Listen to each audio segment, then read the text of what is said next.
Jaime Flores Chávez, docente e investigador del Departamento de Historia de la Universidad de La Frontera, doctor en Relaciones Interétnicas, ha desarrollado su trabajo en el ámbito de la metodología de la investigación histórica, especialmente en temáticas referidas a la Araucanía en los siglos XIX y XX, cuyos resultados han sido puestos a nivel nacional e internacional. Por eso hoy conversaremos con él sobre los resultados de su último trabajo en la fotografía histórica denominado Evangelizar, Civilizar y Chilenizar a los Mapuche, de Ediciones Universidad de la Frontera, un recorrido por la historia en imágenes del asentamiento capuchino en la Araucanía. Bienvenidas y bienvenidos a El Café.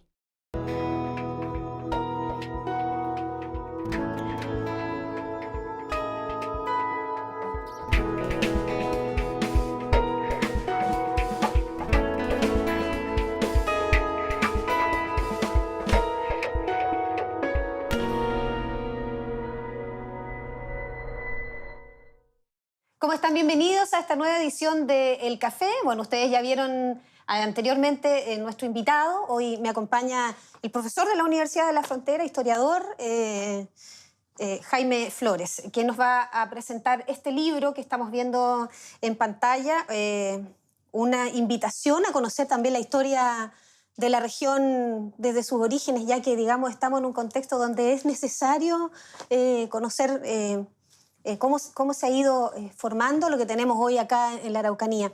Profesor, bienvenido. Gracias por la invitación y espero tus preguntas para conversar del libro. Sí, bueno, profesor, vamos a hablar de este libro que ya estamos viendo en pantalla, Evangelizar, Civilizar y Chilenizar a los Mapuches. Esta es una obra que ha requerido de bastantes años por parte de las personas que son las que lo construyeron. Precisamente ¿por qué? Porque se fue juntando con el tiempo a propósito, digamos, de una iniciativa que fue más una cuestión personal, ¿o estaba pensado desde siempre hacer este libro? A ver, yo pienso que este libro se demoró 20 años en hacerse. Ahora, no quiere decir que hayamos estado 20 años haciendo sistemáticamente una investigación sobre esto, sino que las primeras investigaciones que nosotros tenemos sobre los misioneros capuchinos deben ser desde, no sé, hace 20 años atrás o poco más. Ahora, este es un libro que se hizo con dos personas, digamos, Alonso Azócar y yo. Y ambos tenemos nuestro interés sobre la región, sobre la fotografía, y en la medida que fuimos encontrando materiales sobre los capuchinos en particular, fuimos acopiando, y en la medida que íbamos obteniendo algunos proyectos de investigación nos permitió ir ahondando sobre la temática y madurando la idea de lo que es esta presencia misionera capuchina en la Araucanía. Profesor, pues, ¿podemos profundizar un poquitito en un resumen bien, no sé si simple decirlo, pero de alguna forma para que podamos contextualizar el libro? Estamos hablando de un proceso en la historia de la región de la Araucanía, donde se insertan también valores culturales. ¿Podemos conversar un poco sobre Sí. lo que genera esta investigación? Sí, el texto... A ver, los capuchinos llegaron acá hacia 1850, pero el libro trata de una segunda llegada de capuchinos, que son los bávaros, que llegaron en 1896. La primera etapa son capuchinos italianos, que se conoce muy poco de esa historia, y la segunda etapa es estos capuchinos bávaros, que llegan a la región y que permanecieron o permanecen algunos todavía acá, y que el último obispo de ellos fue el obispo Sisto Passinger, que sería, reitero, que forma parte de esa ruta de misionera capuchina bávara. Ahora, el propósito es que el Estado los contrató y los trajo para generar un proceso de transformación cultural en la población mapuche. ¿Evangelizar puntualmente? Evangelizar, pero lo interesante de esto es lo siguiente. Antonio Vara, hacia 1850, que fue el ministro de Montt, o sea, el ministro del Interior sería hoy día la mano derecha de Montt, elaboró un informe, y en una parte de ese informe él dice que la forma como podemos nosotros, dice el Estado chileno, de terminar con los mapuches, con la barbarie que hoy día nos lastima, digamos, sin echar mano a las armas, es a través de la religión. después de 3 o 4 generaciones dice, terminaremos con la barbarie que hoy día nos lastima. Y por lo tanto, los capuchinos, o los misioneros en general, pero los capuchinos en este caso en particular, que estamos hablando del libro, fue un dispositivo, podríamos decir, de intervención cultural sobre la población mapuche para tratar de generar procesos de evangelización, pero al Estado también le interesaba generar procesos de chilenización. ¿Ya? Entonces, lo que estamos viendo en definitiva son 2 instituciones sustantivas importantes, la Iglesia y el Estado, que interviene sobre la población mapuche para evangelizar y chilenizar. ¿Ya? Entonces, en ese contexto se está dando este proceso. Profesor, ¿y cuáles eran los elementos de chilenidad que se le enseñaba, digamos, a las comunidades indígenas de la época? La portada del libro, yo creo que resume bien esta idea. Pensemos que más que enseñarles es un proceso como de instrucción, de inducción al proceso de incorporar la chilenidad. Y la portada, elegimos particularmente esa fotografía porque reúne estas 2 miradas, la de la Iglesia y la del Estado. Para la Iglesia, yo creo que es indistinto si es chileno, es argentino u otro. Lo que le interesa es evangelizar. Sin embargo, para el Estado Nacional le interesa el tema de lo nacional.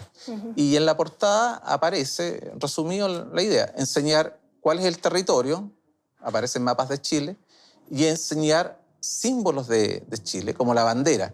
Pero también en la iglesia o las misiones, en las escuelas misionales, se enseñaba la canción nacional, se enseñaba las festividades patrias, y por lo tanto habían distintas formas de cómo ir enseñando la pertenencia a lo que es lo nacional. Y eso rescata el libro y la fotografía, digamos. Me imagino que a través de los niños también debe haber sido un elemento importante para poder chilenizar, digamos. Es que ya lo decía Vara, y también lo dicen los misioneros, los adultos están irremediablemente perdidos, dicen. La intervención debe ser sobre los niños. Entonces son dispositivos del Estado y de la Iglesia dirigidos hacia niños. En principio hacia los varones, pero luego hacia las mujeres también. Y por eso llegaron con los capuchinos bávaros, algunos años después, en 1902, las Hermanas Maestras de la Santa Cruz. Si tú piensas, desde Cautín al sur hay varias escuelas de la Santa Cruz. El objetivo inicial de eso era traer hermanas misioneras para evangelizar a las niñas. Y la idea que tenían los religiosos era generar una familia cristiana, un niño educado en una misión capuchina, una niña educada en una escuela misional de las Hermanas de la Santa Cruz, se permitiría formar una familia cristiana. Es como un diseño que hoy día se habla de la biopolítica o de la construcción de una ingeniería social tendiente a conformar esta nueva familia apartada, digamos, de los valores que ellos tenían con anterioridad. Entonces, es una intervención muy fuerte, es muy agresiva. Las fotografías tienen ese doble contraste, son hermosas, pero demuestran la dureza de la historia, son a veces hasta crueles. Una fotografía estéticamente hermosa a veces muestran mucha agresión sobre los niños indígenas. Es como una contradicción. Porque igual deben ser imágenes, si ellos mismos las tomaron, digamos, que están producidas para verse como un ambiente de armonía o ya chilenizados. Por lo tanto, debe haber sido impuesto también un poco de la sonrisa, quizás, ¿o no? Fíjate que es que los procesos de aculturación son fuertes en todo momento y en todo momento histórico. Los niños pueden posar, pero lo que pasa es que hay que entender que la fotografía es un constructo histórico, es un artefacto histórico. Entonces, la fotografía tiene 3 partes. Una es el objeto o las personas fotografiadas, el sujeto fotografiado. Otro es el que fotografía. Pero hay un tercer actor de la fotografía, y el que fotografía, perdón, tiene una intencionalidad, los puede hacer posar, etcétera, etcétera. Pero hay un tercer actor de la fotografía, que es quien lee la fotografía, quien la mira.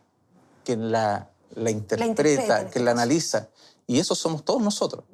Entonces, muchas de estas fotografías son tomadas con la intención A en una época X, pero la leemos hoy día y esa fotografía se relee, reinterpreta, puede ser. reinterpretas. Sí, hay mucha complicidad y mucha de quien la está mirando. Entonces va a depender de la persona que mire, va a ver lo que está ahí, digamos. Y también me da la impresión conversábamos fuera de cámara sobre el conocimiento también de quien vea las fotografías, de lo que fue la historia de la región de la Araucanía, que yo creo que desde ese punto de vista, aunque se está avanzando, digamos, sabemos poco de la región. En general nosotros sabemos poco de la historia. Claro. O conocemos una historia media... Es que A ver, muy, ¿cómo decirlo? Muy del Estado, ¿no? Así habrá sido la evangelización. Fíjate que no sé si será... claro, es una historia del Estado, pero... a ver, conocemos una historia muy cliché nosotros. Claro. Y conocemos mucho la historia nacional y no conocemos el entorno. Por eso los trabajos del entorno, de la historia próxima, son tan relevantes, porque te permiten reflexionar sobre la historia. La gente cree que, y tengo estudiantes que mientras más importante es cuando hacen la historia de Chile, por ejemplo, o la historia universal, eso va a ser más importante. Pero cuando hacen la historia de un club deportivo, cuando hacen la historia de un barrio, ¿no le permite pensar sobre la historia?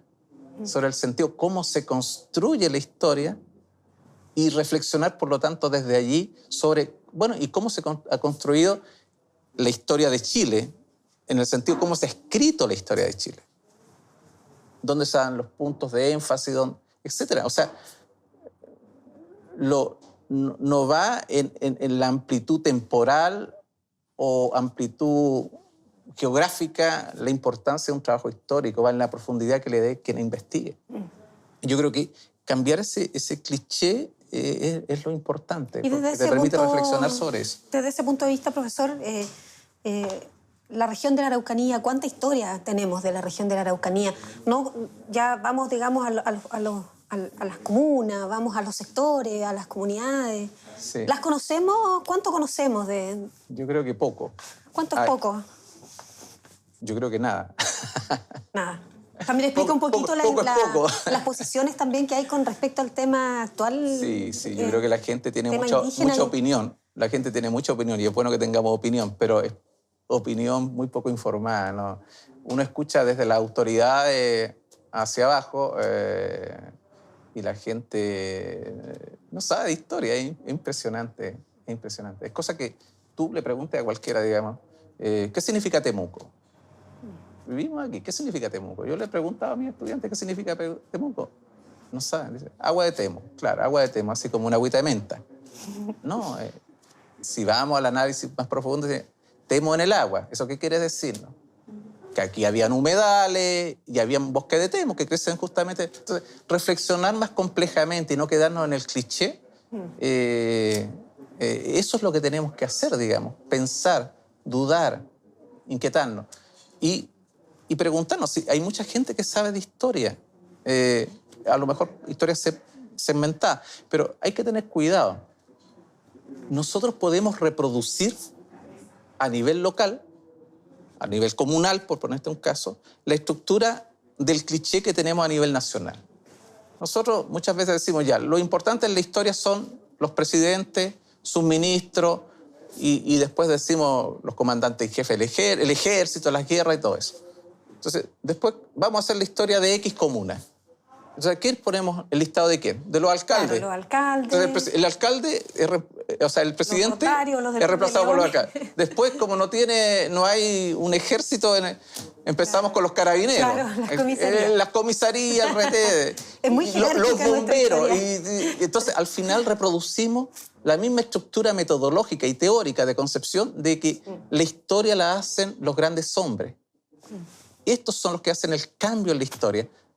Y por lo tanto, en los niveles de la comunidad terminamos fortaleciendo muchas veces las élites locales. ¿Y la gente cuándo aparece en la historia? Acá, y de la región, porque una cosa es que sepamos poco de historia de la región y lo otro es que se hagan pocas investigaciones. ¿Se hacen cuánta investigación se hace de la región, de los procesos que usted menciona, que son importantes y no están solamente visualizando a las autoridades o a las grandes familias, que es lo que se usa tradicionalmente aquí cuando se quiere hablar de historia en el fondo? Sí. Mira, la Universidad de la Frontera tiene una tradición de hacer historia regional. Desde que se creó. Más aún, la carrera de historia, te voy a decir yo, que es anterior a la Universidad de la Frontera, se creó el año 71. La universidad es del 83. O sea, la carrera es más antigua que la universidad, porque se creó dentro del alero de lo que era la sede de la Universidad de Chile, la sede de Temuco de la Universidad de Chile. Desde ese momento, los primeros profesores comenzaron a hacer historia regional. Si tú ves las tesis las primeras tesis son sobre geografía regional, sobre historia regional, esa impronta la tiene, ese sello lo tiene la UFRO. No lo tiene en otros lugares. Esa idea de entender la región en dos planos, como historia concreta de la Araucanía, pero como concepto de entender que la historia se construye desde lo cotidiano, desde la región. Esa idea está aquí. Por algo le dieron el Premio Nacional de Historia a Jorge Pinto, que hizo una profundización de ese proceso que venía de antes cuando llegó el año 83. Él llegó el 83 acá a la Universidad de la Frontera. Bueno, la Universidad de la Frontera es un poquito antes, del 81, 82. Y ahí él profundiza más profesionalmente esta mirada, junto con Aldenis Casanova y otra gente más, van profundizando esta mirada y van construyendo una historia. Desde la Universidad de la Frontera se ha escrito mucho sobre esto. Y si tú revisas las tesis que tenemos acá de nuestros estudiantes de historia, hay mucho escrito sobre esto. Lo que pasa es que no se difunde, es otro el problema ahí. Pero nosotros estamos dedicados. Ahora, hay otros profesores, junto con Jorge Pinto, que están dedicados fuertemente a eso. Yo te decía que... ¿Ah? A la difusión, un poco, no, también. A la investigación. Es que lo que pasa es que un tema... yo creo que ahí hay que hacer alianzas con otras carreras, no sé, para generar procesos de difusión. Periodismo, por ejemplo. Porque nosotros construimos muchas veces los historiadores un conocimiento que es duro, digo yo así, que está hecho como para especialistas. Escribimos para revistas especializadas, pero es interesante que la región también sepa esta historia. Y fíjate que la gracia del libro es que a través de la fotografía, que parece algo tan ingenuo, tan sutil a veces, quien sepa leer este libro, hay una serie de claves que están internas, que van dirigidos a distintos niveles. Quien le guste la estética de la fotografía va a disfrutar porque son fotografías preciosas. Pero quien quiera profundizar más sobre la historia regional lo va a poder hacer. Quien quiere llegar a niveles más profundos lo va a poder hacer. O sea, en el fondo es un libro que está pensado para un lector que puede ser diverso y que puede llegar hasta donde él quiera llegar, digamos. ¿Está subdividido en etapas? Mira, ¿de cuánto tiempo hablamos en los periodos, digamos, que son tomadas estas fotografías? Mira, el libro está... en términos temporales son fotografías sobre las misiones de los capuchinos alemanes, bávaros.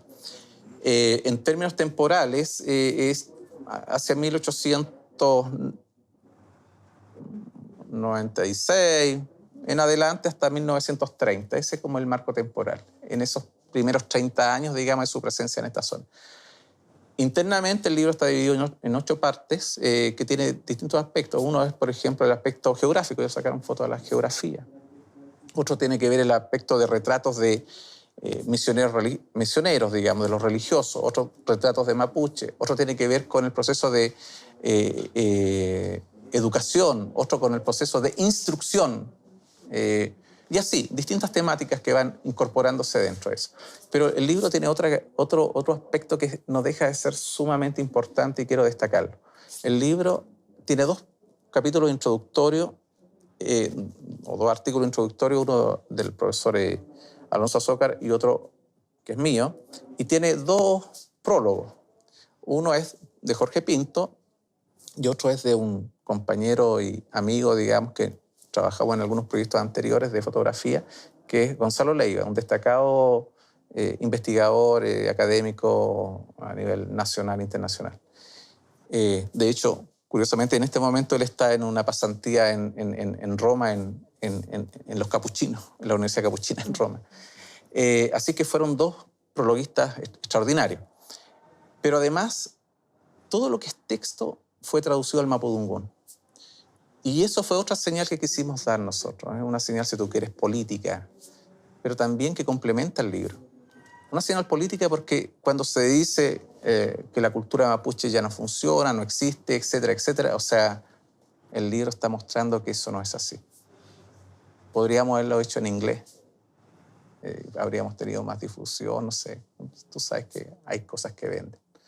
Pero nuestra intención como universidad y como investigadores con Alonso Azócar fue hacer el esfuerzo. Y te digo que hicimos, no nuestro, sino el esfuerzo académico, etcétera, de tratar de buscar a una persona que hiciera esas traducciones. Y el mismo hecho de hacer traducciones de artículos científicos muestra la vitalidad de la lengua y de la cultura, por ende, mapuche. Entonces, eso le da una potencia también ahí a que, y es casi una contradicción, porque los procesos de aculturación como que avanzaron y por lo tanto los mapuches dejaron de ser mapuche, pero el texto está traducido al mapudungún. Quien lea eso no encontrará que hay una paradoja. Por eso te digo, el libro está hecho para distintas personas, para un niño que va a ver fotografías lindas, Sí. para una persona adulta que también va a ver, que no tiene por qué conocer esto, pero va a encontrarse con la región, con lugares, con escuelas donde estudió, va a recordar, también etcétera. antigua de acá de Temuco que va a recordar también sus pasos por la escuela. Por la escuela. Por la escuela, claro, añoranzas, todo eso. Pero también para especialistas que puedan reflexionar sobre los puntos que te señalo. O sea, Profesor, y en estos 30 años que más o menos está graficado en este libro el paso de los... de evangelizar, digamos, al pueblo mapuche, ¿se nota diferencia visual, digamos, de cómo se hizo este proceso o cuánto hizo efecto este proceso de chilenizar y de evangelizar al pueblo mapuche en 30 años? ¿Se notó algo, no? ¿La diferencia? Sí, lo interesante de la fotografía es que va marcando momentos. Pero, mira, a ver, la fotografía te muestra cómo nosotros lucimos, digamos, la parte externa, pero de repente también dejará ver otros procesos. Claro. Pero en la parte externa, a propósito de lo que tú dices, cuando uno ve las fotografías del comienzo, ve mucha población mapuche con la vestimenta tradicional mapuche cuando llegaron. Y cuando ve las del final, ya eso ha ido desapareciendo. Fíjate que un detalle. Cuando uno ve, y no necesariamente en este libro, en otros textos que también nosotros hemos trabajado, o yo particularmente he trabajado sobre la platería mapuche, cuando uno ve fotografías de fines del siglo XIX o la segunda mitad del siglo XIX, ve la platería, las mujeres están en algunas ceremonias, están con mucha platería, de trapelacucha, trarilonco, etc. Una cantidad enorme. A medida que vaya pasando, va desapareciendo. Va desapareciendo. Y en el siglo XX ya casi no aparece. Casi no aparece. Entonces la fotografía te permite ver eso. Y hay que interpretarlo. Y en este caso también te permite ver eso. Te permite ver cómo va cambiando la vestimenta, pero hay que tener cuidado, porque a veces uno cambia de vestimenta, pero no cambia su mentalidad. Claro. Entonces, uno puede decir, los mapuches dejaron de ser mapuches porque ahora están con uniforme.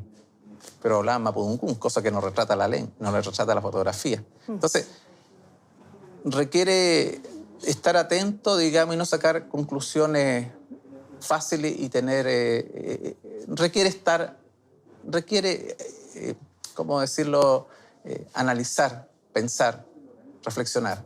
El análisis profundo de la fotografía que nosotros hicimos, pero por cuadro a cuadro, digamos, en unas notas a pie de página dejamos señalado un hito para que la gente lo vea y quiera profundizarlo. ¿Y cuál es? Aparece en las puertas un código. Está señalado en una de las fotos. Aparece un código. Lo logramos ver porque hicimos los zoom, analizamos, vimos, etc. Y eso es un código que se usa en esta época de fiesta de Navidad. ¿Ya? Así que tendrán que ver el libro porque hay códigos ocultos también ahí señalados. y que lo trajeron los capuchinos. Y está incorporado en algunas casas, diríamos. A lo mejor la gente sin saber lo incorpora y eso los trajeron los capuchinos porque es una costumbre de la zona de Bohemia, de la zona bávara también. Entonces, que tiene que ver con la Pascua de los negros, que le dice uno, que es el 6 de enero. Y está en la foto. Entonces hay procesos culturales que se traen, aquí se reapropian y aparecen. Y ahí están señalados también como una nota, te reitero, como para quien quiera profundizar, como una de las tantas cosas que están anotadas. Que se pueden lograr a través de este texto que Claro, quien quiera ir profundizando puede ir haciéndolo. Esta es como una puerta de entrada, no es la que cierra, sino la que abre posibilidades de otras investigaciones para otras personas, digamos. Bueno, usted conoce mucho de historia, por lo tanto yo me imagino que el libro para usted significa algo distinto que para un lector común y corriente, digamos. ¿Qué es lo que más rescata usted del libro? Como historiador, ya como un hombre que conoce, digamos, harto de lo que se ha estudiado acá de la región. Bueno, yo te decía que una de las cosas que rescato en términos del libro es que, primero, hay un tema de recuperación patrimonial de la fotografía. ¿Qué quiere decir eso? Muchas de las fotografías que estamos viendo nosotros acá fueron sacadas o obtenidas en otras partes del mundo. Hay un número importante que se sacó de Alemania y por lo tanto son absolutamente inéditas para Chile. Y nosotros hemos visto otros fondos documentales, fotográficos en otras partes del mundo que podríamos hacer transformarlos también, si se dan las condiciones, en libros. Entonces eso es primero, o sea, hay unas imágenes, por ejemplo, de Padre Las Casas que no están en Chile, están ahí. Y eso se sacaron de Alemania. Entonces hay una recuperación patrimonial. Lo otro que te señalaba era el hecho de que esto está traducido, este texto está traducido en mapudungún, lo cual abre otro camino para especialistas de lingüística sobre el proceso de la traducción, que es bastante más complejo como piensa uno. Y lo he conversado con profesores de lingüística que dicen con estos textos podemos hacer otras investigaciones, etc. Otro aspecto tiene que ver con un aspecto metodológico para la historiografía, es cómo usar fotografía más allá de la ilustración, sino como fuente para la historia, fuente de análisis. Sí, eso le iba a preguntar. Cómo encontrar el discurso que está detrás en la fotografía o incorporado en la fotografía, formando corpus, analizándolo, etcétera, etcétera. Generar una metodología para eso. Eso es bastante para especialistas. Y el esfuerzo de Alonso y el esfuerzo mío es incorporar la fotografía como otra fuente para la historia. En ese sentido, nosotros, o la Universidad de la Frontera, ha sido bastante pionero en esto. Nosotros comenzamos con investigaciones sobre fotografía hace finales del siglo XX. Hace un siglo atrás, por ahí. Y en Chile se hacía muy poca investigación de eso. Y nosotros llevábamos nuestras primeras investigaciones a algunos congresos, qué sé yo, y éramos bastante cuestionados, opuestos. Y hoy día hay mucha investigación de fotografía, pero en ese momento había poca. Y nuestros estudiantes soportaron nuestras disquisiciones sobre fotografía, ya sea en distintas asignaturas que hacíamos. Y yo creo que después se dieron cuenta que eso era innovador, pero como lo hacíamos acá todas las veces, era como que en todas partes era igual, y no era así. Aquí hacíamos eso y en otras partes no tenían esas metodologías. Entonces la fotografía tiene esos méritos. Ahora, no sé, quiero mencionar dos cosas más. Que el apoyo de la Universidad de la Frontera y el compromiso, porque a través de la biblioteca de nuestra universidad se financió esto, y eso hay que rescatarlo, o sea, si no habría existido, digamos, habría estado la investigación, pero la posibilidad de que pudiera estar con la gente es gracias a la Universidad de la Frontera y particularmente a la dirección de la biblioteca de acá de la Universidad de la Frontera. Y segundo, que esta es una edición con una universidad española, la Universidad de Sevilla, una de las universidades más importantes de España, y que eso, claro, para el común del público no tiene relevancia, pero para los especialistas tiene mucha relevancia, porque esto va a permitir que este libro circule en Europa. Pero además los españoles se interesaron bastante en el libro y van a sacar una edición española, con lo cual firmamos un compromiso, etc. Y a mí me va a tocar ir a ver, voy por otras cosas a Europa, pero ir a ver y presentar el libro allá también en Sevilla, en España. Y eso, entonces la Universidad de la Frontera va a tener una circulación más allá de Chile, sino también a través de este libro, digamos, lo que puede aportar esto. Profesor, se nos acaba el tiempo. Precisamente para ir cerrando un poco, ¿dónde va a circular acá en la región y en Chile? Ya que va a circular en España, vamos a contarle a la gente acá dónde lo puede encontrar. Mira, acá está a la venta en la Universidad de la Frontera. Aquí frente a la biblioteca, la Universidad de la Frontera tiene un centro de venta. Ediciones Universidad de la Frontera. Ediciones Universidad de la Frontera, que también es un auspiciador que tenemos acá en el café. Bueno, ahí lo pueden encontrar. Y en Santiago está en la oficina de la Universidad de la Frontera allá en Santiago. Entiendo que las ediciones de la Universidad de la Frontera están haciendo gestiones y convenios con librerías para instalarlo también en las librerías. Ojalá que eso ocurra para que tenga más difusión. Profesor, muchas gracias por acompañarnos. Ya estamos llegando al final de este capítulo. Dar las gracias, por supuesto, a la biblioteca acá de la Universidad de la Frontera. El espacio donde estamos grabando en este minuto también es de la biblioteca de acá. Ediciones de la Universidad de la Frontera, que siempre pone a disposición del café algunos de los libros con los que trabaja para regalarle a nuestros entrevistados. Y, profesor, le queremos regalar este libro, que yo me imagino que también lo va a apreciar, ya que usted debe ser amante de aquellos. No, este es un libro notable y esta es una edición que está sacando la editorial, que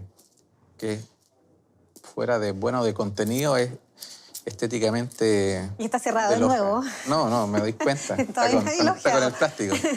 Y tenemos también este regalo que es una maravilla, me encanta, es un calendario mapuche. Tiene efemérides mapuche que también ayuda a este proceso que estábamos hablando recién, profesor, de ir conociendo un poco la historia del sur de Chile. Bueno, de esto se trata, lo que yo te decía. Sí. Aquí hay historia, no lo conocía, pero historia mapuche. Muy lindo, sí. Entonces, aquí vamos a encontrarnos, yo me voy a encontrar con cosas que no tenía mayor idea y que nos vamos a sorprender, digamos. Sí, es una muy bonita edición. A ustedes muchas gracias por acompañarnos acá en el café. Estuvimos en una conversación con Jaime Flores, profesor de la Universidad de la Frontera de Historia y también doctor en Relaciones Interétnicas de la Universidad de Sevilla, conversando sobre el libro Evangelizar, que lo voy a tomar acá en mis manos para que lo podamos ver la última vez.